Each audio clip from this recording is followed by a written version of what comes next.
चेहरों पे तिलावत का एक नूर सजाएंगे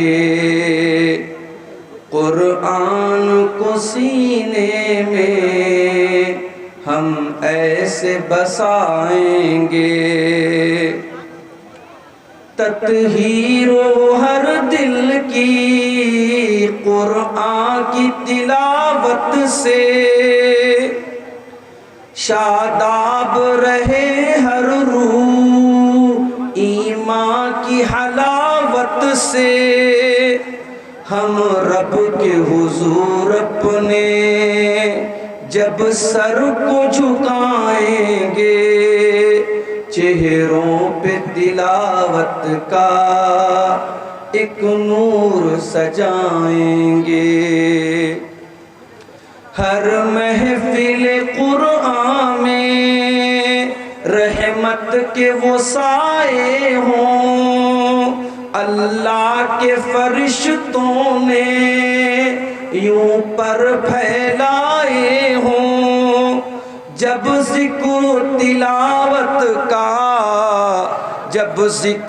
तिलावत हम होठों पे सजाएंगे चेहरों पे तिलावत का एक नूर सजाएंगे नौखेज हैं हम गुनचे गुलदान मोहम्मद के हम वारिस खुशबू हैं फरमान मोहम्मद के। हर दश्त को सीने को, हर दश्त के सीने को फूलों से सजाएंगे। चेहरों पे तिलावत का एक नूर सजाएंगे। कुरान को सीने में हम आका ने कहा हमको बरतर ही वो इंसान है, तौहीद के दाई है, जो रहबर ईमान है। कुरान को सीखेंगे और सबको सिखाएंगे। चेहरों पे तिलावत का नूर सजाएंगे। कुरान को सीने में हम ऐसे बसाएंगे। सदर महफिल शेख तौहीद आलम सलफ़ी हफ़िज़हुल्लाह, स्टेज के ऊपर मौजूद काबिल एहतराम उलमाए किराम, इलाके के बड़े कदीम इदारे दारुल कुरान अज़ीज़िया के मोहतरम असातिज़े किराम, मोहतरम बुज़ुर्गों, नौजवान साथियों, माँओं और बहनों, प्यारे बच्चों,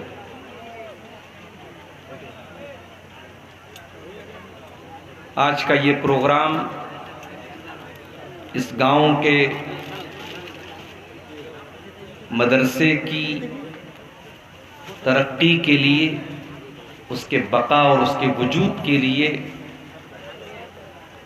जो सीमांचल के अक्सर मदारिस का तरीक़ा है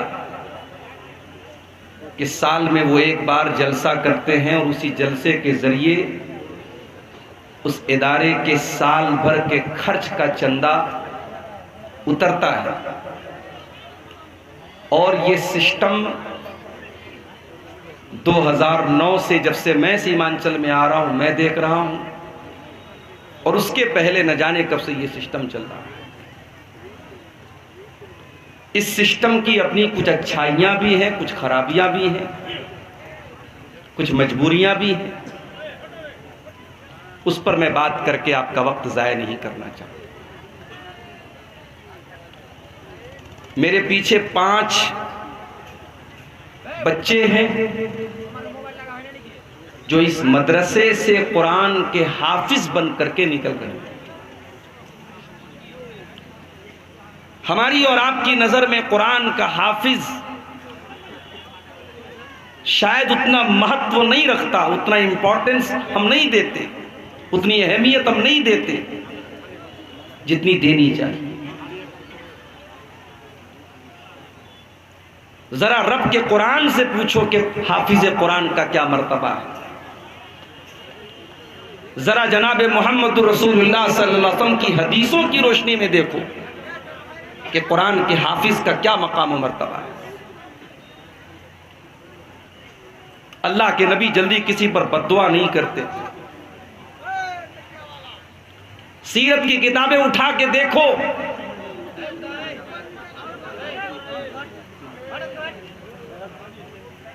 अल्लाह के नबी के ऊपर बहुत तरीके के जुल्म सितम हुए, मगर आपने बद्दुआ नहीं। बहुत रेयर केस ऐसा मिलता है, बहुत शाज़ और नादिर ऐसे वाक़यात मिलते हैं जहां अल्लाह के रसूल की ज़बान से बद्दुआ के अल्फाज मिलते हैं।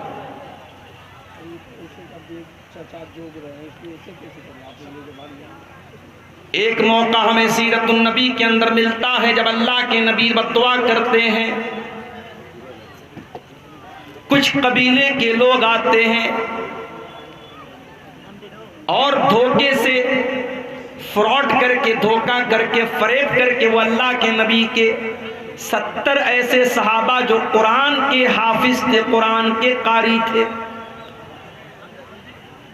उन 70 सहाबा को अपने साथ लेकर के जाते हैं और रास्ते में गद्दारी करके, फ्रॉड करके उन 70 सहाबा को शहीद कर डालते हैं, कत्ल कर डालते हैं। अल्लाह के प्यारे नबी को इतनी तकलीफ होती है, 1 महीना कंटिन्यू आप नमाज में कुनूत नाज़िला पढ़ते हैं। हर नमाज की आखिरी रकात में रुकू के बाद खड़े होकर के आप कुनूत नाज़िला पढ़ते हैं और कुनूत नाज़िला में आप उन काफिरों का नाम लेकर के, उनके कबीलों का नाम लेकर के बद्दुआ करते हैं।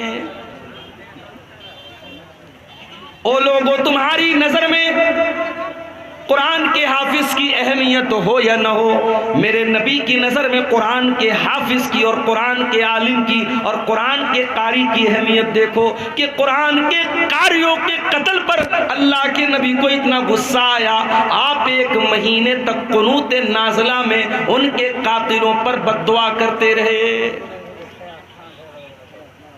तो कुरान का हाफिज और कुरान का आलिम बहुत ऊंचा मकाम है। और मैं मुबारकबाद देता हूं इन 5 बच्चों को, इनके खुशनसीब मां बाप को, जिस दौर में दुनिया नौकरी की तरफ भाग रही है, दुनिया के उलूम और डिग्री की तरफ भाग रही है, आपने अपने बच्चे को एक मदरसे में भेजा। और मैं ये भी जानता हूं सीमांचल के अक्सर मदरसे जागीर से चलते हैं। ये बच्चे अपने घर के इज्जतदार घर के बच्चे हैं, लेकिन जागीर की शक्ल में ये किसी के दरवाजे पर जा करके टिफिन लेकर के खाना लाते हैं, अपनी इज्जत नफ्स को बार बार कुचलते हैं सिर्फ इसलिए कि ये कुरान पढ़ने आए हैं। इनका मकसद कुरान सीखना है, कुरान याद करना है। और आज अल्लाह के फजलो करम से इनके हाथ पर मौलाना तौहीद साहब ने, मैंने और दूसरे लोगों ने दस्तार बांधी है, जो इस बात की पहचान है कि आज के बाद समाज में ये हाफिज जी के नाम से याद किए जाएंगे, ये हाफिज कुरान के नाम से याद किए जाएंगे। मैं अपने इन बच्चों से एक बात कहना चाहता हूं, इसी समाज में हमने ऐसे भी बच्चों को देखा है जो कुरान के हाफिज तो बन गए, लेकिन कुछ दिनों के बाद गलत संगत में पड़ गए, गलत रास्ते पे चले गए, कुरान जितना याद था वो भुला भी दिया और उनके कैरेक्टर और उनके किरदार से कहीं से भी ये प्रतीत नहीं होता, ये नहीं झलकता, ये नजर नहीं आता कि कुरान के हाफिज। ऐ मदरसा दारुल कुरान से हिफ्ज करने वाले मेरे प्यारे बच्चों, तुम समाज में जब अपने नाम के साथ हाफिज का टाइटल लेकर के जा रहे हो, उस टाइटल की हिफाजत करना। दुनिया तुम्हारी हरकतों को देखने के बाद जस्टिफाई करेगी, तय करेगी कि हाफिज लोग कैसे होते हैं। मार्केट से तुम गुजरोगे, तुम्हारे सामने बहुत सारे गलत मनाजिर भी आएंगे, गंदी चीजें भी तुम्हारे सामने ऑफर की जाएंगी, देखने को तुम्हें उकसाया जाएगा, तुम्हें आकर्षित किया जाएगा, लेकिन तुम्हारे सीने में अल्लाह का कुरान है। इस कुरान की कदर करते रहना और उन नामुनासिब चीजों से, उन गंदी चीजों से, उन वल्गर चीजों से हमेशा अपने आप को बचा के रखना और इस कुरान की हिफाजत करते रहना मेरे बच्चों। इसलिए कि अल्लाह के प्यारे नबी क्या फरमाते हैं, ताहदू हाज़ल कुरान, इस कुरान को अच्छी तरीके से याद रखो। फ़इन्नहु अशद्दु तफ़ल्लुतम मिनल इबिल फ़ी उक़ुलिहा, जिस तरीके से ऊंट को अगर किसी खूंटे में बांध दिया जाए तो ऊंट जिस तरीके से भागने की कोशिश करता है, कुरान करीम भी आपके सीने से निकलने की कोशिश करेगा। इस कुरान को बांध के रखना, इस कुरान को महफूज करके रखना, कुरान को अपने दिल से, दिमाग से निकलने मत देना। मेरे अजीजों, बात निकली है कुरान की, तो एक बात मैं आपको और बताना चाहता हूं।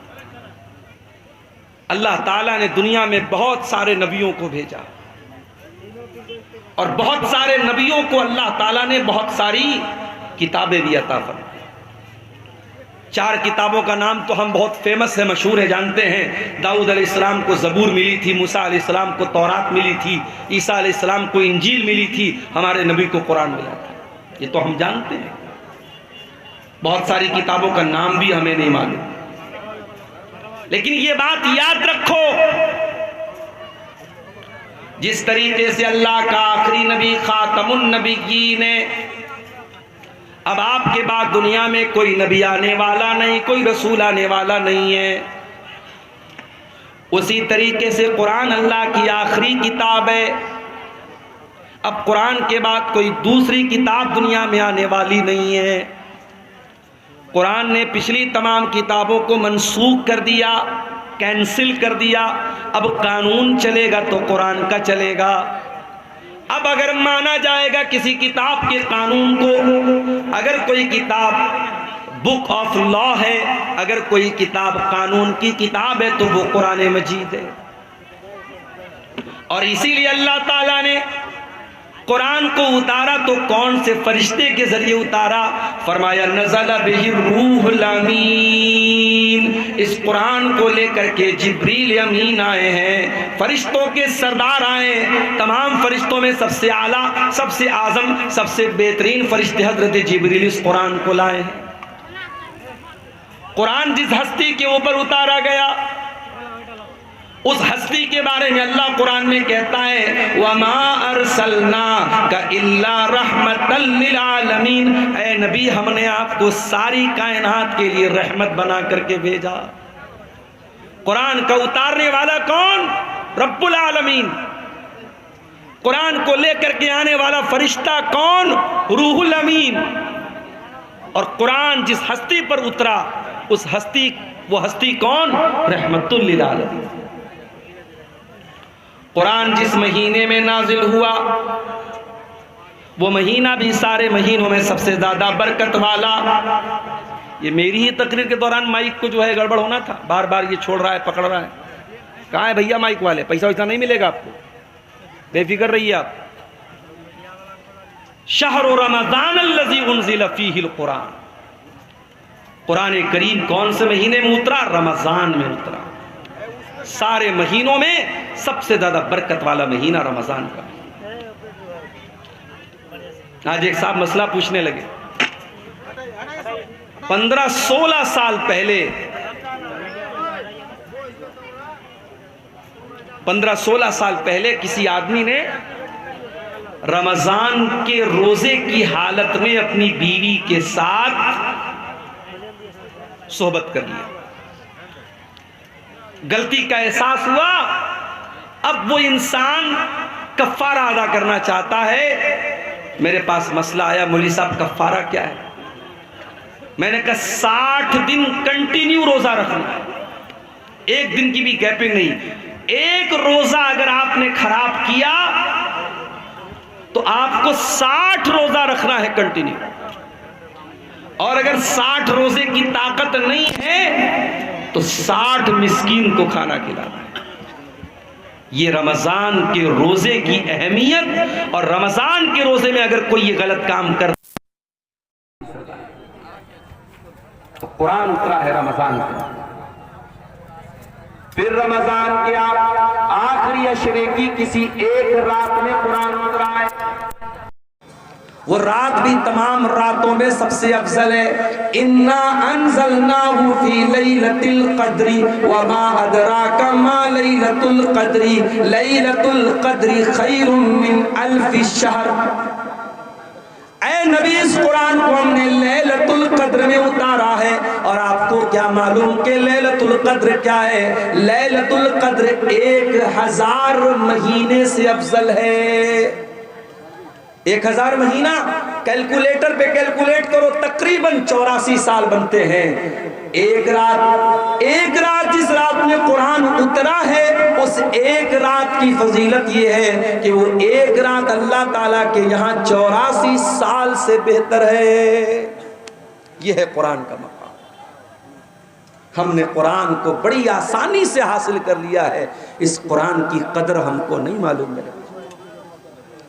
ये कुरान बहुत बड़ी दौलत है अल्लाह ताला की। ये कुरान अल्लाह ताला की बहुत बड़ी नेमत है मेरे भाइयों। ये कुरान हमें और आपको मिला है। इस कुरान की कदर करो, इस कुरान की वैल्यू को समझो, इस कुरान की कीमत को समझो। मान लीजिए हाई स्कूल और इंटर की परीक्षा देने वालों को हमारे यूपी में योगी जी टैबलेट दे रहे हैं। इंटर और बीए करने वालों को योगी जी टैबलेट दे रहे हैं, लैपटॉप दिया जा रहा है। उस टैबलेट को, उस लैपटॉप को एक स्टेट का मुख्यमंत्री दे रहा है तो उसकी बड़ी वैल्यू हो जाती है। अगर आपके मोबाइल पर मैसेज आ जाए, देश के प्राइम मिनिस्टर का मैसेज आ जाए, स्टेट के चीफ मिनिस्टर का मैसेज आ जाए और उसमें आपका नाम लिखा हो और आपको मुखातब किया गया हो, आप तो बाग बाग हो जाएंगे, इतनी बड़ी हस्ती का मेरे पास मैसेज आया। ओ लोगों, ये कुरान भी तो अल्लाह का मैसेज है। ये कुरान अल्लाह ताला का लास्ट मैसेज है, ये अंतिम संदेश है जो अल्लाह ने आपको दिया है। फरमाया शहरु रमज़ान अल्लज़ी उन्ज़िल फ़ीहिल कुरान हुदल लिन्नासि व बय्यिनातिन मिनल हुदा वल फुरक़ान। ओ लोगों, ये कुरान रमज़ान के महीने में उतारा गया है और ये कुरान सारी मानवता के लिए गाइडेंस का काम करता है, मार्गदर्शन का काम करता है। सही क्या है, गलत क्या है, खरा क्या है, खोटा क्या है, सच्चा क्या है, झूठा क्या है, शिर्क क्या है, तौहीद क्या है, ये कुरान आपको बताएगा। व बय्यिनातिन मिनल हुदा वल फुरक़ान, ये हक और बातिल को खोल खोल के बयान करने वाली किताब है। लाओ दुनिया की कोई और किताब, लाओ दुनिया की कोई और किताब। डॉक्टर जाकिर नायक पड़ोसी मुल्क के दौरे पर हैं। एक क्रिश्चियन ने सवाल किया, डॉक्टर साहब आपने बाइबल की फला आयत पढ़ी है, आपने गलत तरीके से कोट किया है। डॉक्टर साहब ने कहा, डॉक्टर जाकिर नायक ने कहा कि अगर मैंने गलत कोट किया है आप प्रूफ लाके दे दो, मैं मान लूंगा। अपनी दूसरी तकरीर में डॉक्टर जाकिर नायक बोलते हैं कि बाइबल के इंडिया के अंदर कई हजार नुस्खे हैं और उन हजारों नुस्खों में बहुत डिफरेंस है, बहुत फर्क है, बहुत फर्क है, बहुत अंतर है। बाइबल के अलग अलग एडिशन में बहुत अंतर है। दूसरी तरफ आ जाओ कुरान के अंदर, उस्मान गनी रज़ी अल्लाह तआला अन्हु कुरान पढ़ते हुए शहीद किए गए और जब वो कुरान पढ़ रहे थे उस कुरान की कॉपी के ऊपर, उस कुरान के नुस्खे के ऊपर हजरत उस्मान गनी के खून के छींटे भी पड़े थे। और मालूम है वो कौन सी आयत पढ़ रहे थे? ए भाई क्या हो रहा है?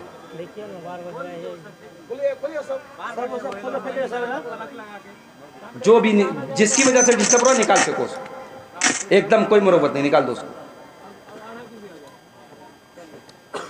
और एकदम खामोशी के साथ तकरीर सुनने दीजिए। डोंट डिस्टर्ब, बिल्कुल डिस्टर्ब नहीं करना।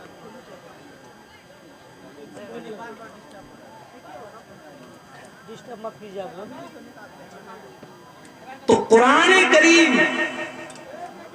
उस्मान गनी रजी अल्लाह ताला अन्हु कुरान की तिलावत कर रहे हैं और कुरान के जिस नुस्खे पर हजरत उस्मान गनी के खून के छींटे पड़े थे वो आज भी ताशकंद के म्यूजियम में वो कुरान मौजूद है। और आपको जान करके आश्चर्य होगा, हैरत होगी कि उस कुरान में और आज हमारे पास जो कुरान मौजूद है, देयर इज नो डिफरेंस, कोई अंतर नहीं है, कोई फर्क नहीं। ये कुरान का एजाज। इतना ही नहीं, उस्मान गनी जब कुरान की तिलावत कर रहे थे, कौन सी आयत पढ़ रहे थे? सूरह बकरा की आयत पढ़ रहे थे, फसयकफीकहुमुल्लाह वहुवस समीउल अलीम। अल्लाह ताला इनके लिए काफी हो जाएगा, अल्लाह इनसे इंतकाम ले लेगा, इनसे बदला ले लेगा। अल्लाह सब कुछ सुनने वाला, सब कुछ जानने वाला है। उस्मान गनी कुरान की तिलावत कर रहे हैं और कुरान की यही आयत वो पढ़ रहे हैं, उसी हालत में उनको ज़बा कर दिया गया, शहीद कर दिया गया। उस्मान गनी कुरान से बहुत मोहब्बत किया करते थे, बहुत मोहब्बत किया करते थे।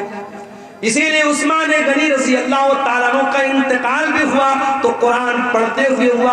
और उस्मान गनी कहा करते थे, लौ तहरत कुलूबुकुम मा शबियत मिन कलामिल्लाह। ओ लोगों, अगर तुम्हारा दिल पाक और साफ होता तो कुरान को सुन करके कभी तुम्हारा दिल न भरता, कभी तुम्हारा दिल आसूदा न होता, कभी तुम्हारे दिल को सेरी हासिल न होती कि मैंने बहुत कुरान पढ़ लिया है। मेरे नौजवान साथियों, जरा अपने अपने गरेबान में झांक के बताओ, आखिरी बार तुमने कुरान कब पढ़ा? हर शख्स अपने ऊपर गौर करे, उसने आखिरी बार बैठ करके आधा घंटा कुरान कब पढ़ा था, जरा बता देना मुझे। अब अगर मैं ये पूछूं कि आखिरी बार तुमने व्हाट्सएप कब देखा था, कहोगे 10 मिनट पहले। मैं पूछूं आखिरी बार तुमने फेसबुक पर रील्स कब देखी थी, मौलाना साहब अभी तकरीर सुनने के पहले तो देखी थी। तुमने लास्ट टाइम यूट्यूब के शॉर्ट्स कब देखे थे, अभी तो तकरीर में आने के, जलसे में आने के पहले हमने देखा था। यूट्यूब के लिए टाइम है, फेसबुक के लिए टाइम है, इंस्टाग्राम के लिए टाइम है, सोशल मीडिया के लिए टाइम है। अगर टाइम नहीं है तो कुरान के लिए टाइम नहीं है। हो लोगों, ये दिल मुर्दा हो चुके हैं, ये दिल कठोर हो चुके हैं, ये दिल सख्त हो चुके हैं। हमारे दिलों को कुरान अब अच्छा नहीं लगता, हमारे दिलों को कुरान, हमारे दिलों के ऊपर कुरान का असर नहीं होता है। अरे हमारे दिल की क्या हैसियत है? हमारा दिल तो गोश्त पोस्त का बना हुआ मुलायम सा दिल होता है। कभी बकरा खस्सी ज़बा करते हैं आप, या बड़ा जानवर आप ज़बा करते हैं, देखा होगा आपने दिल कितना बड़ा होता है, दिल की क्या हैसियत है। हमारा दिल तो गोश्त पोस्त का मामूली बना हुआ दिल है। अल्लाह कुरान में कहता है, कुरान के 28वें पारे में कहता है, सूरे हश्र की आयत नंबर 21 में कहता है, लौ अंज़लना हाज़ल कुरान अला जबलिन लरअयतहु खाशियम मुतसद्दिअम मिन खशियतिल्लाह। ओ लोगों, इस कुरान को हमने किसी पहाड़ के ऊपर भी उतारा होता तो पहाड़ भी अल्लाह के खौफ से रेजा रेजा हो जाता, पहाड़ भी अल्लाह के खौफ से चूर चूर हो जाता, पहाड़ भी कुरान को सहन न कर पाता।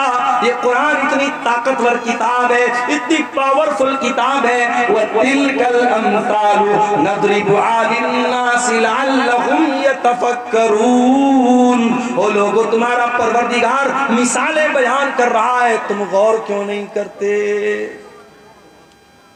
उमर इब्ने खत्ताब को देखो, इस्लाम के बड़े कट्टर दुश्मन हैं, अभी इस्लाम कबूल नहीं किया है, इस्लाम के बड़े कट्टर दुश्मन है उमर बिन खत्ताब।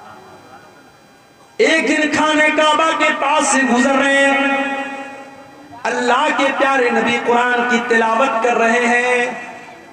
उमर फारूक के कानों में कुरान की आयत पहुंचती है।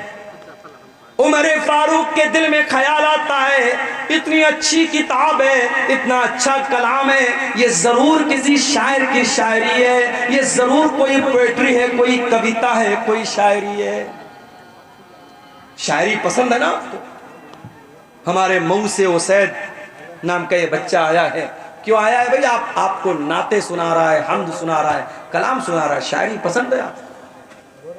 पिछले साल एक प्रोग्राम में मैं आया था, कहीं पर अदनान प्रतापगढ़ी को मैंने देखा, उनको बुलाया गया, छोटा सा बच्चा है, उसको बुलाया जा रहा है, सुफियान को बुलाया जा रहा है। शायरी पसंद होती है इंसान को, शायरी में एक अट्रैक्शन होता है। उमर फारूक ने कुरान को सुना, कुरान अच्छा लगा, कुरान दिल को भाया, कुरान ने दिल को आकर्षित किया। उमर इब्ने खत्ताब ने कहा कि जरूर ये किसी शायर की शायरी है। अभी उमर इब्ने खत्ताब के दिल में ये ख्याल आया था, अल्लाह के नबी ने कुरान की आयत पढ़ी, वमा हुवा बिक़ौलि शाइर क़लीलन मा तुमिनून। ओ लोगों, ये कुरान किसी शायर की शायरी नहीं है, ये कुरान कोई पोएट्री नहीं है, ये कुरान कोई कविता नहीं है। तुम लोग ईमान कम रखते हो, कुरान कोई शायरी नहीं है। जब ये ख्याल रिजेक्ट हो गया, हजरत उमर सोचने लगे कि अगर ये कुरान शायरी नहीं है तब इतना अच्छा क्यों लग रहा है? इसका मतलब कि कुरान मैजिक है, कुरान जादू है, कुरान किसी काहिन की कुहानत है।